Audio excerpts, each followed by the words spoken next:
I'll talk about the last parts of my journey at GhOne into TV3, and I want to use that to just let you understand that sometimes if you sit at one place, you're sitting on your blessing. And it's difficult to make that decision to eventually move, but that move is what brings the growth.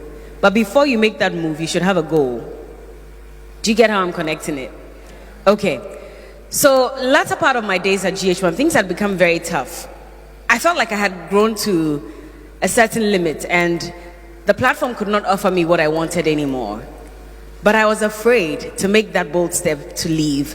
And that was because my whole journey as a broadcast journalist had started with GhOne when it was for Charterhouse and eventually when EIB bought it. So from the inception up until that point in my life, I felt like I owed the company, something, a favor, or my career. And so it was going to be very difficult for me to say finally that I'm done. For Berla Mundi Edin Sembi Echo to Dra, I will go send Growth Summit, Jumedi be a tone and sa, Yato Yensa, a friend say, or Mekasa, a war, I see a one Berla Mundi edit to that watch say, and Pepe na. Ni papa say o motini ma pa enkoa efi ono enchen na so eyade so no Berla Mundi wa bra na GH1 woko ha mu bebre na edumre bi no na enanti twitwa kra mo afo pese o mutwitwa ne nanti e wo ho no ma dwumade bia na opese o de baso ekoye nsem bebre na no no de wa fo ha mu ye pa edumre bia na woko adwuma kra chese otimi esu efa oye omu pa yenko ne yenko tie nsem ahodo bia Berla Mundi edit to drive asa nsem yi eho. And today I'm going to talk about a part of my life that was very difficult for me, but that was what led me to what I've become today. And usually, I know on social media or when we get to speak in public, we always talk about the nice things that happen in our lives. But we're human like everybody else. And so at the end of the day, we even face more challenges than anybody, especially because there's a lot of spotlight on us. And so people assume that things should be easy, but that's when the challenges become difficult. So I'll talk about the last parts of my journey at GhOne into TV3, and I want to use that to just let you understand that sometimes if you sit at one place, you're sitting on your blessing. And it's difficult to make that decision to eventually move, but that move is what brings the growth. But before you make that move, you should have a goal. Do you get how I'm connecting it? Okay. So latter part of my days at GhOne, things had become very tough. I felt like I had grown to a certain limit and the platform could not offer me what I wanted anymore. But I was afraid to make that bold step to leave.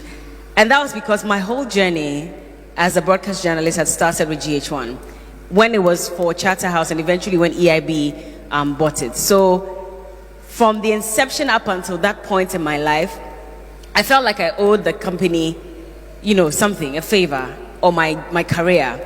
And so it was going to be very difficult for me to say finally that I'm done and I need to move. I was looking for a way to move because things had become very difficult. I just wasn't finding myself in that space anymore, be it relating with people, the work I was doing, because even before I started the show I was doing before I left, I was doing rhythms. And I always say that every time there needs to be a move, I just wake up, sit in my bed, and God tells me, my friend, it's time, write this down, and I do. And so I had just started the late afternoon show. Just 1 year into it, I had won an award. Then there's an opportunity for me to move, and I'm thinking, I fought so hard to have this show go on air. Because when I wanted it on air, my bosses said, I'm sorry, this is not going on air. We're not letting you leave your previous show because we're not sure we can find anybody to replace you. And so instead of creating a void, we'd rather you stay there and just plateau. I mean, they didn't say plateau, but they just said, we also couldn't find anybody who could do that job, so you might as well stay there. But I had interviewed everybody that mattered in the music industry, in the arts industry, and I was tired. Because a month later, the same person would come and I have to now think of what other question to ask. Because I was recycling them over and over. So I told myself I was done with this and I needed a show that would challenge me. And I was done talking about music only and what are you doing, what's your album about. I just wanted something a bit more challenging. My bosses said no. I had to fight. I had to cry. There were guests who would walk into the building and they'll find me crying. And they're thinking, what is wrong with you? And I'm like, my bosses don't want me to start my new show. And it was all very upset because they just didn't understand the backstory of it. Now, eventually, I had people who helped me and I started that show. A year into that show, I'm told, it's time to move again. And I'm telling God, but you just gave me this idea. So why do I have to move? And he says, well, I'm sorry, but you're going to have to move. Because I made you start this show for a reason. And that was supposed to prepare you for the next journey. I still didn't understand. So TV3 gets in touch with me. The first time, I want to move. I tell them, okay, I'll come. But at the same time, in the back of my mind, I'm like, you people, you're jokers. I'm not moving. So I accept, I sign a contract and everything. It's time for me to move. And then I have to tell them the bitter truth. I'm sorry, but I cannot make it. And it pissed everybody off, I'm sure, at TV3. They were very disappointed because they were just about ready to, put out the PR and say, so Berla is joining us. And this is me being so afraid to move. And so I got stuck in that space. For another 6 months, I was there. Now, this move came in March. So if my calculation is right, the final move I made was in September. So maybe about 5-6 months. Now, while I was there, things took a turn because I was disobedient. I knew I had to go, but I wasn't going. So God said, if that's the case, thank you. If that's the case, then I'm going to make it even more difficult for you. So now all the negative things that had to happen would happen. The backbiting started. There were a lot of accusations here and there. There were people who were treating me like I didn't matter. And I just didn't understand what it meant. But it was just God making the space uncomfortable for me. So eventually, I just told my manager that, you know what? Let's see if there's still an opportunity at TV3. So we started having that conversation. They said, well, there is an opportunity still. We left that slot open for you. However, you need to assure us you're coming because we're not going to put together all the materials, getting ready to announce, and you won't come again. And I said, oh, I'm very sure I'm going. Because at that time I had had it. I just couldn't take it anymore. I didn't see myself growing at that point. I was more depressed so I'd come to my show. If my show started at 3 o'clock, I'd get to work at 2:45. That's how badly I didn't want to be in that space. So 2:45, I'm there, and my boss is looking at me like, why are you coming this late? I'm like, oh, sorry, boss, I was doing something. But really, I'd wake up in the morning, and there was really no drive for me to want to be in that space. So I come at 2:45, my show ends, it's an hour, so it ends at 5, and I'm out. And that was consistent for a while. So I knew it was time. Luckily for me, there was an opportunity, and I had to move. Now, before that, I needed to ask myself, what really is your goal?